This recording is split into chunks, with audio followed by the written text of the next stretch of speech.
Hello guys! Good evening everyone! Nandito po ngayon si Ate Cynthia para turuan kayo kung paano kumuha ng blood pressure. Ayan guys, bago ko kukuhanan ng blood pressure, si boss, ipapakita ko muna sa inyo yung mga gagamitin ko. Ito, sphygmomanometer. Dito, gagamitin ito, itong cup, ilalagay ito sa kanyang braso. Tapos, dito, ito naman ang gagamitin para ipump yung isasara natin ito yung close open niya, isasara natin ito. Pag kukunin na natin yung presyon niya, kailangan i-release natin ito ng slow lang. Yan, ganyan lang yung slow yung pag-ikot para marinig nating mabuti yung resulta. Tapos ito naman yung meter niya, kailangan itataas natin yan, ipapump natin yan hanggang sa may 180. Pag alam natin na mataas yung presyon niya, ilalagay natin hanggang sa 240. Ayan, pag kinuha na natin yung niya, pag kukuhanin na natin yung presyon niya, ipapump natin to. Tapos i-release ng banayad lang yan, bababa ng ganun. Pag may narinig na tayo ng tunog, halimbawa, narinig natin yung tunog dun sa may 120, yun yung dugo. Yun. So, pag nag-start na yung tunog, hindi yan titigil. Tunog-tunog lang yan hanggang sa mahinto yung tunog. So, yun yung para sa dugo. So, yung resulta ng blood pressure ng isang tao, simula sa unang tunog hanggang sa pinakadulong tunog. Yun yung test o resulta ng kanyang presyon. Tapos, gagamitin din natin itong stethoscope. Ito. Stethoscope naman, meron siyang gamit na ito yung earpiece niya. Tapos, ito yung diaphragm. Tapos, ito naman yung sa bell. So, pag kumukuha tayo ng presyon, blood pressure, ito yung madalas na ginagamit, yung diaphragm. So, pupwesto natin yan, ilalagay natin yan dito sa may, kailangan pag ginamit natin yung paharap sa atin. Ayan, pupwesto natin yan sa magkabilang tenga. Tapos, i-check natin muna bago natin ilagay sa braso ng pasyente, or na ilagay muna na check muna natin ito kung may tunog. Ayan, meron siya. Malalaman din natin kung wala or meron. Iikot natin ito. Ayan, umiikot siya. Pag inikot natin na ganyan, wala siyang tunog. So, kailangan natin lagyan ng tunog para makuha yung resulta ng presyon ng isang tao.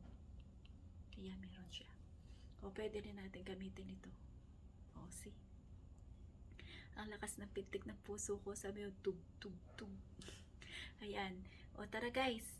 Umpisahan na natin kung paano gumamit ng stethoscope at sphygmomanometer. Ayan. Tara guys. Ayan yung sphygmomanometer. Tapos ito naman yung stethoscope. Hello guys! Good evening pala. Ate Cynthia is here with my boss, Rosano Robles. Ayan, nag-request po siya na kuhanan ko daw siya ng presyon.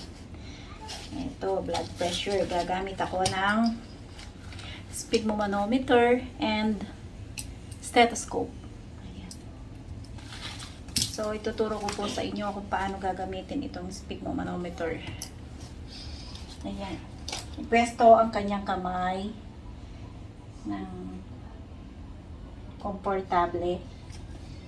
Kailangan nakaharap na ganito yung braso. Tapos ilalagay ang sphygmomanometer sa kanyang braso. Kailangan siya, relax lang yung kamay. At saka sakto lang yung paglalagay dito sa sphygmomanometer sa kanyang braso. Ayan, iharap mo sa iyo ang meter. Then, ito yung gagamitin na pang-pump. Itong stethoscope naman, ilalagay yan dito sa tenga. Ayan. I-check muna kung may tunog. Yan, kaingay. O yan. Tapos, ipwesto natin itong stethoscope dito sa may pulse. Diyan sa may pulse niya. Ayan. Yung makukuha po nating result ay ang diastolic and systolic.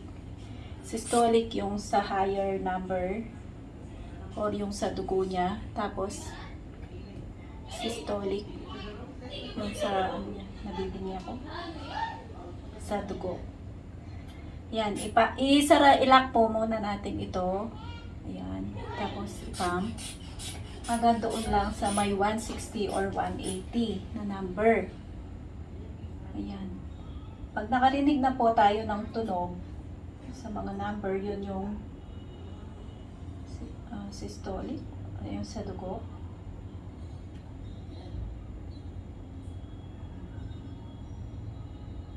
Yung pagkuha ng blood pressure, yun yung unang tunog at huling tunog. Yun ang resulta ng kanyang presyon or blood pressure. Ayan. Normal lang po ang presyon ng aking boss. 120/80 ang aking nakuha. Pwede rin natin siyang turuan kung ano yung blood pressure niya. Maririnig din niya kung ano yung resulta ng presyon. Maririnig niya dyan yung unang pintig at saka pinakahuli. Pumipintig-pintig yan. Simula sa unang pintig hanggang sa dulo ng pintig. So yung result, yung unang pintig at saka yung pinakahuli. Yun yung dugo at saka puso. Yun. Normal lang siya, 120/80. Yan.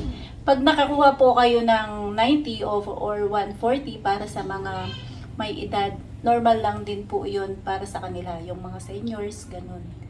Ayan guys, sana may natutuhan po kayo kung paano kumuha ng blood pressure.